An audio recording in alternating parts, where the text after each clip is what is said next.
বন্ধুরা, আপনারা জানেন যে চাইনিজরা অনেক নামি দামি ব্র্যান্ডের জিনিসপত্র কপি মারতে ওস্তাদ, কিন্তু এই জায়গায় তারা আমাদের কাছে কিছুই না। তারা মোবাইল ফোনের মতো ছোটখাটো জিনিসপত্র কপি করে ফেললেও আমরা করে ফেলেছি আস্ত একটা তাজমহল। বন্ধুরা, এমনই এক তাজমহল রয়েছে বাংলাদেশের নারায়ণগঞ্জ জেলার সোনারগাঁও উপজেলার পেরাবো এলাকায়। এখানে তৈরি করা হয়েছে মুঘল সম্রাট শাহজাহানের দিল্লির আগ্রায় অবস্থিত তাজমহলের অনুকরণে এক তাজমহল। বন্ধুরা, যদিও এটি একটি কপি তাজমহল, তবে এর একটি মহতী উদ্দেশ্যও রয়েছে। উদ্দেশ্যটা হচ্ছে বাংলাদেশের বেশিরভাগ মানুষ দরিদ্র, সবার দিল্লি গিয়ে তাজমহল দেখার মতো সামর্থ্য নেই। এদেশের মানুষ যাতে অল্প খরচে দেশেই তাজমহল দেখতে পারে সে ব্যবস্থা এখানে করা হয়েছে।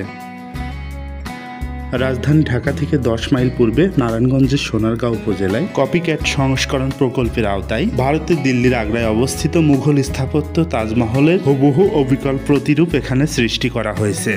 এই স্থাপনাটির নাম দেওয়া হয়েছে বাংলার তাজমহল।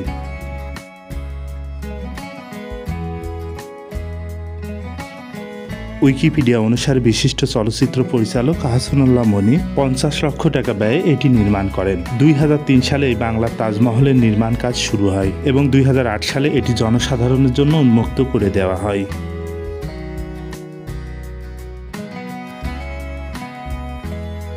এই তাজমহলে প্রবেশ করবার জন্য আপনাকে 150 টাকা দামের একটি টিকিট কিনতে হবে।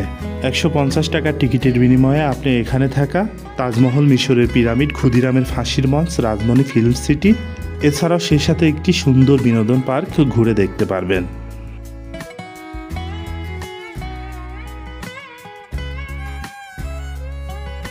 তাজমহলের পাশে থাকা এটি হচ্ছে রাজমণি ফিল্ম সিটি এবং পার্ক।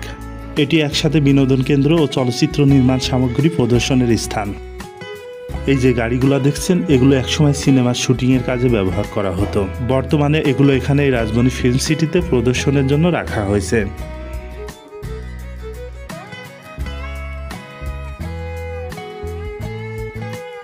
এই যে জিনিসটা দেখছেন, এটি হচ্ছে মিশরের পিরামিডের রেপ্লিকা।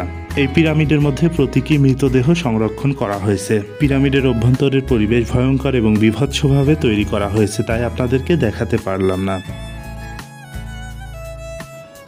পার্কের আরেকটি পাশটায় বিপ্লবী ক্ষুদিরামের মঞ্চ তৈরি করা হয়েছে। ক্ষুদিরাম বসু ছিলেন ব্রিটিশ বিদ্রোহের অন্যতম বিপ্লবী।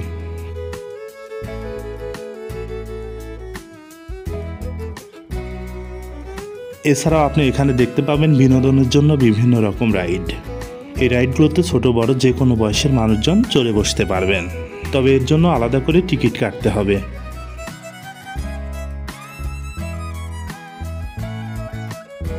এছাড়াও এখানে আপনি অ্যাকোরিয়ামের মধ্যে দেখতে পাবেন বিভিন্ন রকম মাছের সমাহার।